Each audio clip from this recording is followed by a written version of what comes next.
This is the story of a regular guy named Kimto, who gets kidnapped from his school and taken to another school where only girls study. He's told he has to stay with these beautiful girls, but if he tries anything funny, he'll face some severe consequences. The story starts with a scene at school during lunch break. A girl asks a boy if he can get her some bread, and the boy agrees because she's his childhood friend. As he leaves his classroom, he sees some big, tough guys running toward him, which scares him. In the next scene, these tough guys kidnap Kimto, our main character, and he has no idea what's happening. They take him in a car to some unknown place. The car stops, and Kimto is thrown out. A girl comes over to untie him. When Kimto asks who she is and why he's there, she tells him not to be rude. Her name is Kujo Muki. Kimto follows Muki, who explains that this is a special school for girls from rich families and that his parents have given permission for him to be here. Kimto is shocked and asks why he's been brought to this school. Muki ignores his questions and says that this school only has female students and staff, and no boy has ever been here. However, there's been an issue lately, which is why they needed him. The school's principal explains that the girls face many problems when they graduate and go out into the real world, including getting addicted to games. To prepare them better for the outside world while maintaining the school's traditions, they've decided to bring in a commoner as an example, and that's Kimto. Kimto is supposed to show the girls what a regular guy is like, how he lives, dresses, and speaks. Since he's a boy, the girls will also learn how to interact with the opposite sex. Kimto asks why they chose him, and Muki says it's because he's an ordinary guy with average looks and grades, making him perfect for the role. His nickname in middle school was Sebastian, and he's attracted to muscular guys, which keeps him away from girls. Kimto denies being attracted to boys, but the principal says that if he's lying, they'll have to send him away to a remote place where he won't meet anyone, or they'll have to cut off his weapon.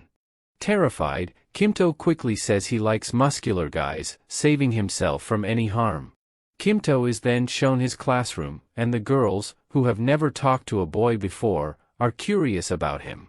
One girl introduces herself as the chairperson of the first-year committee, Ari Sugawara.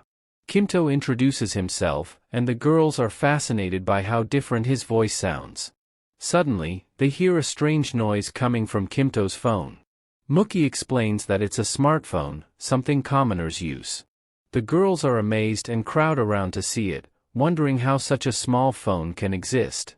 They touch it and marvel at it, saying how amazing commoners are.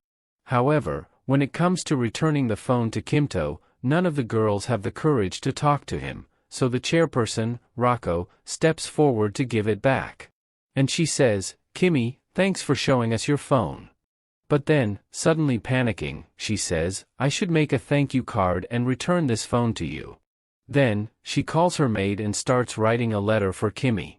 After finishing the letter, she ties it nicely, puts it in a big box with some chocolates, packs the box with Kimmy's phone, and that's how she returns Kimmy's phone. Seeing this, the other girls say, "Riko is so brave." But as soon as Kimmy reaches out, Riko gets nervous, and the bag slips from her hands. It starts to fall, but Kimmy catches it heroically, making Riko even more nervous. Just then, another girl comes into the classroom, grabs Kimmy, and takes him outside. Once they're out, she suddenly climbs on top of him and says, "I want to kiss you." She tries to kiss him, but Kimmy pushes her away, asking, "Why are you doing this?" The girl replies, "Kissing a commoner fulfills your deepest desires, right? So, I'm going to kiss you to fulfill mine." A senior told her this. Kimmy pushes her away again and says, "That's not true." The girl calls him a fool, and Kimmy says, "You believed your senior, so you're the real fool." By the way, there's another saying, if you spin 3 times and bark, your wish comes true. Believing Kimmy, the girl spins 3 times and barks, but just then, the other girls arrive. They tell Kimmy, "We were so worried about you, so we came to check on you. By the way, where is Aika, the girl who dragged you here, and what are you two doing here?" Friends, Aika is now sitting in the corner, looking scared. When Riko tries to talk to her, she runs away. This isn't the first time Aika has done this. Whenever someone tries to talk to her, she always runs away like this. In the next scene, Mookie shows Kimmy the place where he'll be staying. Your room is prepared exactly to your needs, without any changes. It will completely satisfy you, she says. But when Kimmy sees the room, he realizes that all his stuff from home has been moved there. Mookie continues, this room has been designed to meet your needs, and it cost 1,000,000 yen to do so. I hope you'll be completely satisfied. However, Kimmy notices pictures of thighs in the room and remembers that if anything goes wrong, his weapon will be cut off. So, Kimmy tears up his thigh collection with his own hands. Seeing his expression, Mookie asks, why are you sad after tearing up pictures of girls' legs? Are you lying to us? Kimmy hugs a book with a muscular model on it and says, I love muscles. Mookie then says, from today, I'll be your personal maid. Every student in this school has a maid to look after them, but I won't be looking after you. By the way, you have a commoner orientation meeting at 3 p.m. Until then, rest in your room. After Mookie leaves, Aika enters the room. She says, you lied to me, commoner. Because of you, I was so embarrassed. Kimmy replies, I didn't think you'd do such foolish things. Aika finds Kimmy's room strange, and Kimmy says, this is my stuff. Aika says, if I use these things and try to become a commoner, will my wish come true? I'll become the most popular girl in class. Kimmy says, you don't need to do anything like that to become popular. If you want to talk to others, you just need to be normal.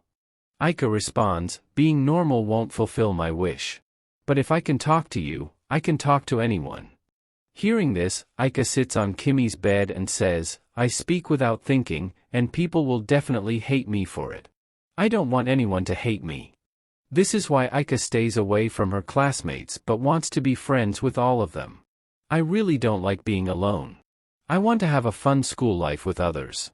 I'm tired of running away from people every day. But why am I telling all this to a commoner like you? Hearing this, Kimmy gives Aika his game and shows her how it works. Aika is happy when she starts playing the game, but soon she gets frustrated because she doesn't know how to play it. She starts acting weird because of it. Then she says to Kimmy, can you teach me how to be a commoner, like how commoners do things? Just like playing this game, I can slowly learn the commoner culture and become popular, fulfilling my wish. So, I want you to teach me everything about the commoner world. She proposes they form a club, the Commoner Club, with just the two of them as members. Kimmy agrees, and Aika gets very excited. She starts learning how to play the game first. Kimmy doesn't mind this, and thus begins a new journey for him in a school full of girls. In the next scene, we see a hall where Mookie introduces Kimmy, the commoner, to the entire school and asks if anyone has questions for him. All the girls raise their hands. The first girl asks, have you ever traveled by train? Kimmy says, yes, I have. Another girl asks, did you buy a ticket to travel? Kimmy explains, it's a pass card that you load with money in advance. You use this card at the ticket counter to get your ticket, and the fare is deducted automatically. But no one really understands Kimmy's explanation, and the girls say, commoners are so amazing. Kimmy replies, there's nothing special about commoners. But the girls insist, no, commoners are really impressive.